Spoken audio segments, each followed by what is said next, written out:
I'm I've always been somebody who likes to be proud of what I do, and one of the things that I've always felt is that if you're not proud of what you do, change what you do.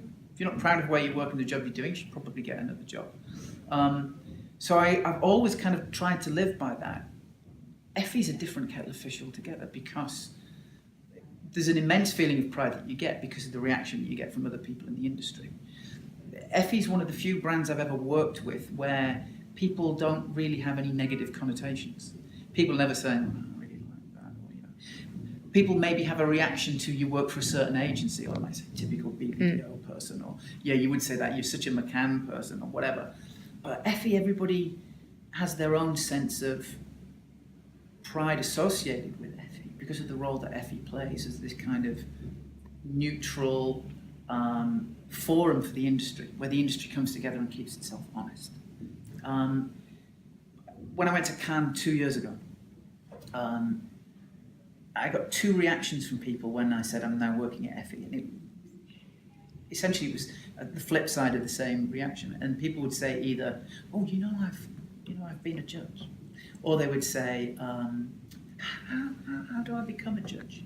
And you kind of realise that Effie is this little currency of integrity and honesty in our industry, and it's very difficult to show up to work every day and not feel proud of that.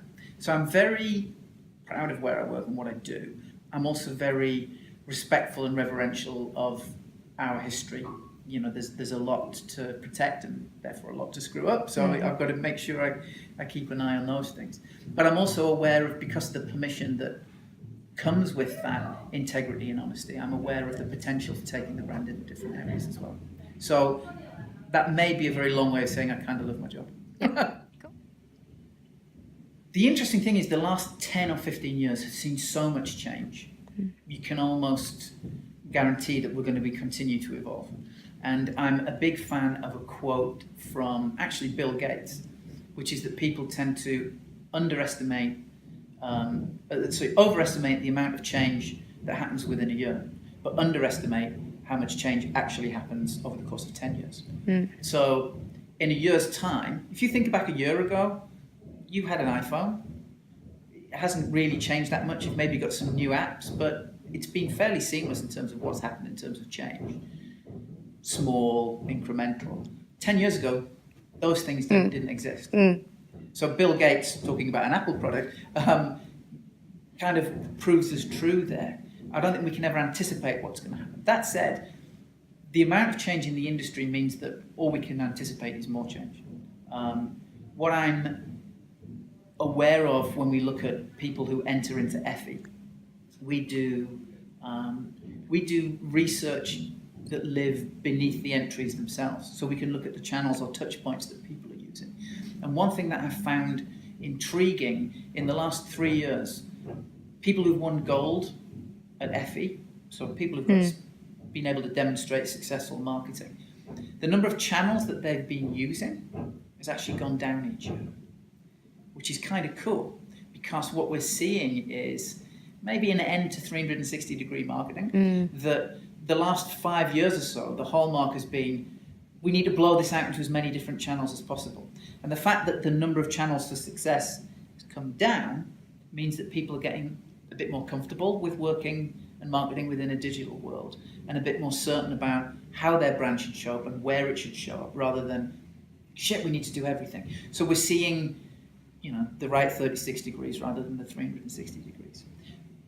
In terms of what challenge, therefore, marketers are facing, it's figuring out what's right for your brand at any given time. Because there aren't any rules at the moment. I think the rules get changed all the time. And being able to focus with a degree of certainty is the best advice to give.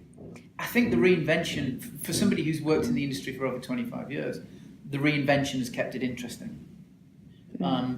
I think for the first half of my career, it was the people. The people and the brands were always interesting. Now you've got people and brands and having to think about things in a new way and solve things in a new way. And that, I think, is stimulating and exciting. Well, I was at Cannes last month, and there was a lot of virtual reality. Yeah. again, not being able to anticipate what's going to happen within the next couple of years, as we talked about earlier, the potential for virtual reality and immersive branding experiences is kind of mind-blowing. I'm not somebody with a sufficiently tech-minded ability to be able to tell you how that's going to manifest itself, but I'm sure it's going to be good when it happens. Yeah. No, I haven't. I haven't because I can't. I'm considering I used to run the Sony PlayStation business and I used to run the Microsoft Xbox business at various times in my career. I'm not much of a gamer unless it's sports related, unless it's football, soccer, or cricket. I don't want to play games. So I've not, and in fact, when I first saw it, and it feels like we've had it forever, it's been like a week, 10 days, I was kind of, oh my God, what are people doing? And then there was footage of people almost stopping the traffic outside Central Park because something had appeared that, and you kind of think, guys, you're a bit old for this. But that said, it's a phenomenon that you can't sniff at, and you shouldn't look down on as much as I've tried to look down and judge. It's clearly something which is massively important. From a marketing perspective, its ability to drive location is phenomenal. Now, there are mobile marketing experts who've been dying for something like this to happen. How do we get people to come to our store? How do we get people to visit here? How do we get people to do that? And with no marketing budget, and without necessarily setting off to solve that problem, the good people of Pokemon told us how to do that in a phenomenal way. So the implications of it are something that I noticed an article that McDonald's are interested in talking to Pokemon. They need location-based marketing more than anybody else. They want people to drive into store to buy meals and come back again. So Pokemon Happy Meal, jumping out of your box. There you go. So you're things you never thought you'd ever say out loud. That potential is kind of exciting and is bigger than even the craziness we've seen just now. So maybe this answer is tinged with nostalgia, but there's a lot of the old local brewery ads from the northeast of England that just stick in my mind all the time. And there's one which was a local beer called Vaux, V-A-U-X, and they had a tagline which was the beer that you always have to come back for. And it was that their ads were invariably soldiers who were deserting from being on manoeuvres or whatever and hitching rides back to the northeast and, to drink the beer. So there's something about that, but I think that's nostalgia rather than creative excellence. Although there was another beer ad, which I think of all the time because in the northern regional dialect, it was for a beer brand called McEwan's Best Scotch. And they were saying, again, same insight, celebrate your local beer. They were talking about how the delights of the northeast coast were better than anywhere in America. So there was an ad which talked about this place in Britain called Whitley Bay, which is a seaside town.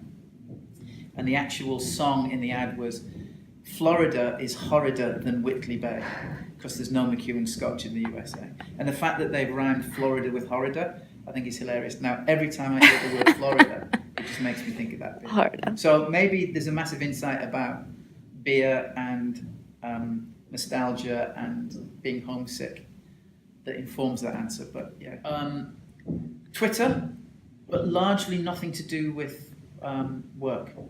I use Twitter to talk about the things that I get most excited and animated about, which tend to be a little bit of marketing, but music, politics, Scotch, football and cricket. And that's kind of my, the argumentative side of me comes out in Twitter a little bit. I'm not on Facebook.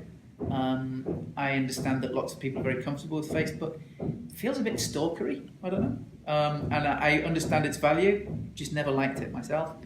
Instagram is probably my most regular haunt. I do photographs of my pocket square every day. Don't do selfies, but I do suities, I guess you'd call them, I don't know.